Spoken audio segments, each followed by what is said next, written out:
I used to cook for a Hollywood celebrity who made me face away from him whilst he ate his meals.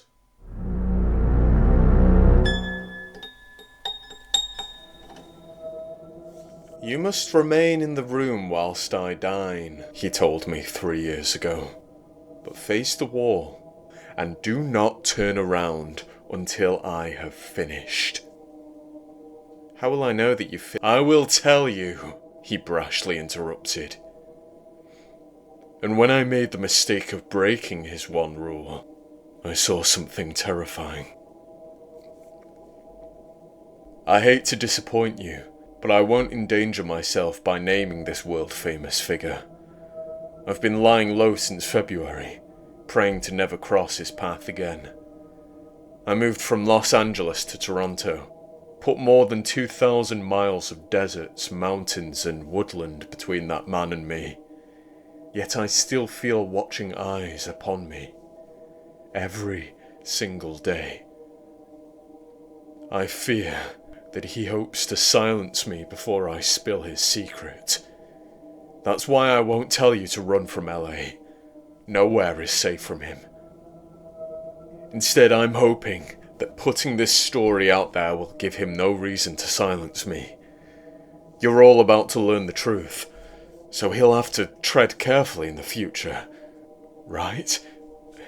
I know I've not named him, but I've put a spotlight on the horrors of the hills. That has to be enough. This man is a Hollywood icon. I cooked his lunches and dinners every day from November of 2021 to February of 2024. One particular lunchtime, an act of recklessness brought my employment to an end.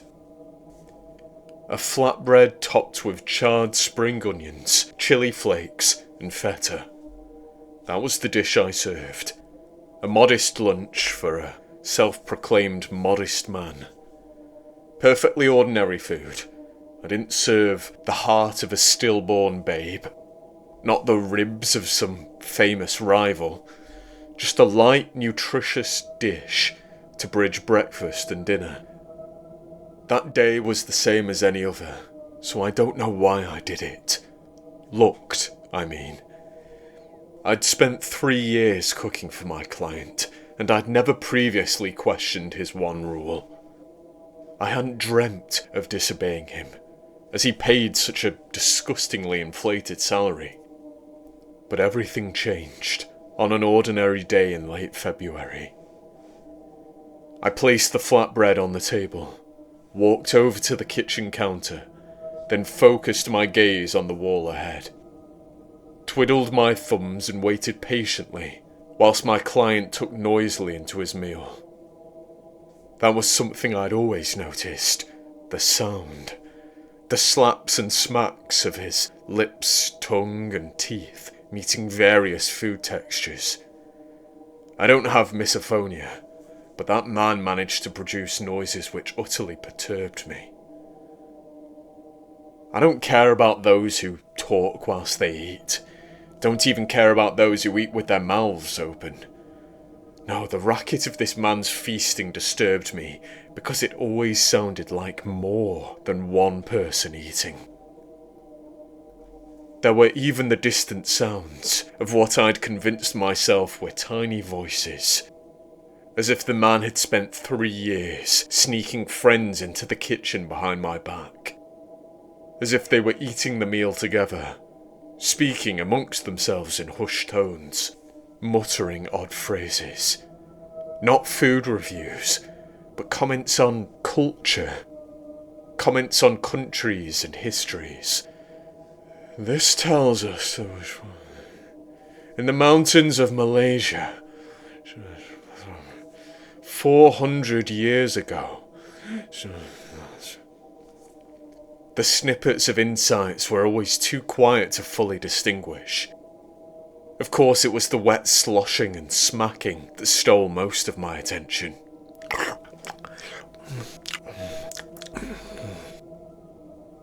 I tried to make meals that were softer, in the hope this would lead to quieter munching.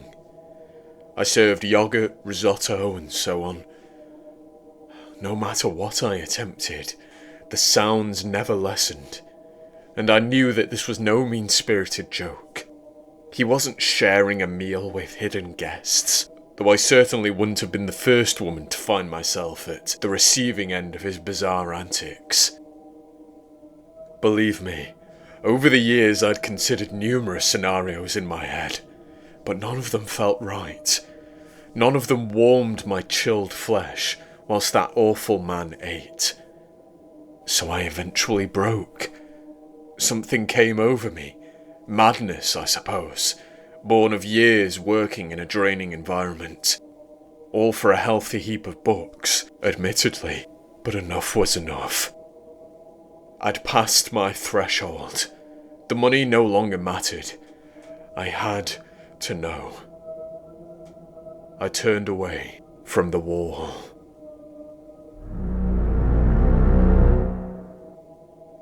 The man at the kitchen table was not eating, not in any human sense of the word. The sides of his face had opened like the skin of a tangerine, revealing neither hidden tissue nor bone beneath. There was a crater within his skull, a crater into which he was shoveling torn strips of my lovingly cooked flatbread. The meal was not disappearing into a mouth. There was no mouth below the celebrity's unzipped face. Chunks of bread and toppings were washing over a dozen rolling eyeballs, each with a black sclera, a white iris, and a red pupil. Inhuman eyes. Eyes that were not consuming the food, but letting the broken fragments slide off their spinning surfaces, as if absorbing the meal's secrets, learning something from it. And the flatbread did not disappear into the body below. It disintegrated into the black, watery film, coating its horrid orbs. I was too haunted to scream, but I'd already been detected. The celebrity stopped. His hand hovered, and those many eyes, wearing the dissolving crumbs of my dish, swiveled to face me.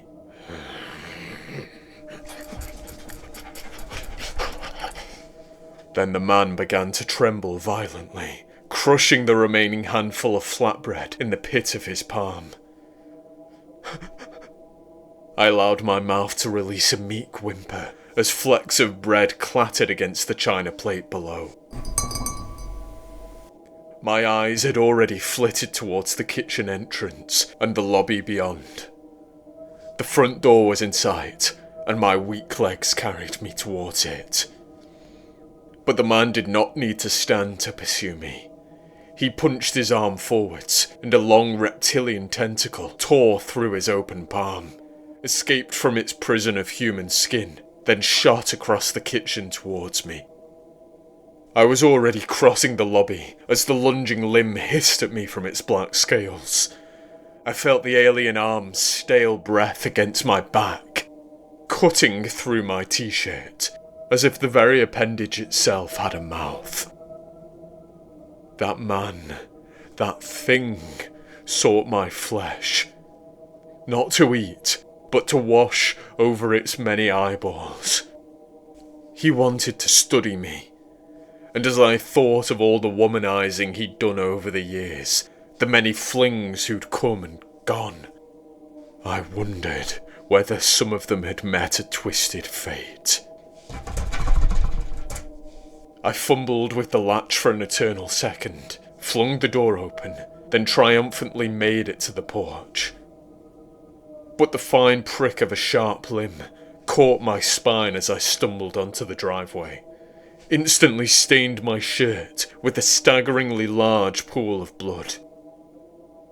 Yelping in agony, I pushed onwards, pushed across the driveway, scaled the fence, and ran through the streets of Beverly Hills. I remember little of what followed. Barely remember how I ended up in Toronto. I know that I abandoned everything. My home, my friends, my family, and my life. In spite of that, this nightmare isn't over. For months, I've felt something watching me. I'm convinced. Just as I'm convinced that this celebrity eats more than people food. I will handle my own breakfasts, the star firmly told me back in 2021. I replied, "Are you sure? I make a meal." "You would not want to cater to my morning needs," he half growled. At the end of the day, this is about more than getting the truth out there. More than hopefully protecting myself from him. This is a cautionary tale. No matter how good the pay, do not become any celebrity's personal chef in LA.